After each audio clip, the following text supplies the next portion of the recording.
Hello, Roadrunner families. Miss Brewer here, just checking in with you for our yearly information update on our Title I grant. I am so excited to welcome you all back to a brand new school year.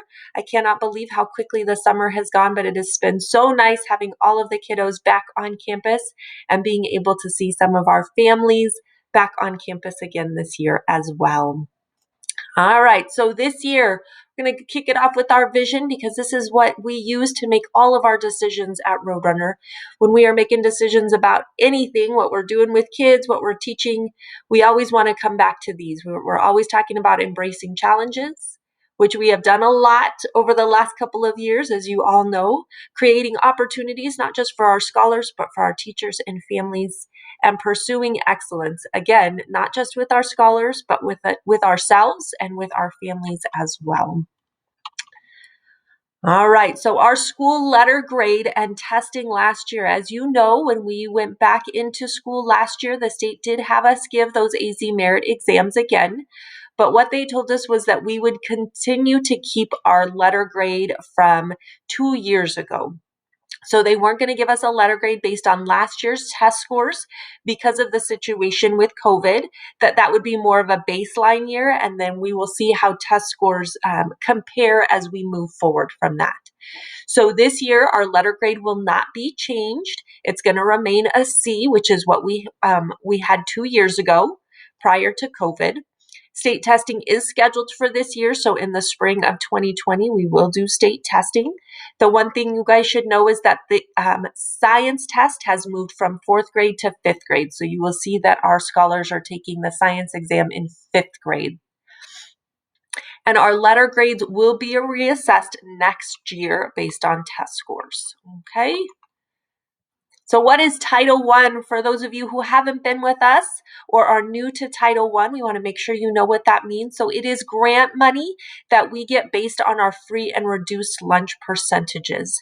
So areas that have a higher percentage of families who live who qualify for free and reduced lunch qualify for some additional money, and that money is there to ensure that all children have fair, equal, and significant opportunity to receive high quality education and to meet the goals that we set based on our needs assessment. And we'll talk about our goals this year. All right, so the requirements of Title I. In order to qualify to be a Title I school, we have to meet those percentages for free and reduced lunch. But we also, once we do that, in order to get our grant money, we have to have appropriately certified teachers on our campus and support staff. And we have to plan and provide for professional development for our teachers regularly and evaluate and review our Title I action plan every single year using a comprehensive needs assessment. And parents are part of that process. One of the ways we gather your information is for surveys. So we really appreciate those of you who answer those surveys and send us your feedback yearly when we're working on this plan. All right, eligibility. So our kids qualifying for these services, we are a school-wide Title I school, which means all of our scholars are eligible to participate in the programs that we've put together with our Title I grant. Okay. In addition to that, we have specific things that we have in place. So we have reading and math intervention, and our scholars are screened. If they need additional support in reading and math, we provide that. Our scholars who master standards on our math assessments are eligible for math acceleration. And we have after-school tutoring available for all of our qualifying scholars. Our needs assessment and goals. So we looked at this each year. We start this process in December so that it is ready to go. We have to have this done. There's some deadlines in March and May to get all of these things submitted to the state. So this year we're really working on aligning our curriculum, instruction, and assessment and being more intentional with the way we use assessment to guide and instruct our scholars. We know that everybody's coming in different places because of COVID and personal and school circumstances. So we're working really hard to make sure we're meeting the individual needs of scholars this year. Okay, so we're going to use that assessment data and what we know about our kids to drive instruction for each of them. In addition, for our goals, our school-wide goals is to look at a 10% academic gain in all levels on state testing. All right, Title I compacts are a way that we outline the ways each of us work together to support the academic success of our kids. So, all the way from administration to our teachers to our parents, all of our different roles, and you will receive that compact that outlines all of those responsibilities during back to school night, and we always have them available for you in the office.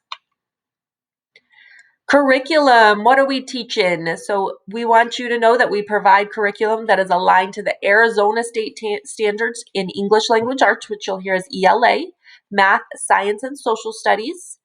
And our teachers provide details of their learning grade levels, will provide the details of learning in their grade levels and classes during back to school night. So they'll outline those things that we're learning. It is also in your parent compact. We outline the major standards that are taught at each grade level in ELA and math in that compact. And we provide an and there it is. And we provide that overview. All right, so parents' rights. So as a parent at a Title I school, you have the right and are encouraged to help develop and review our school-wide plan, our compacts, and our parent involvement plan. You have the right to request the qualifications of your child's teacher.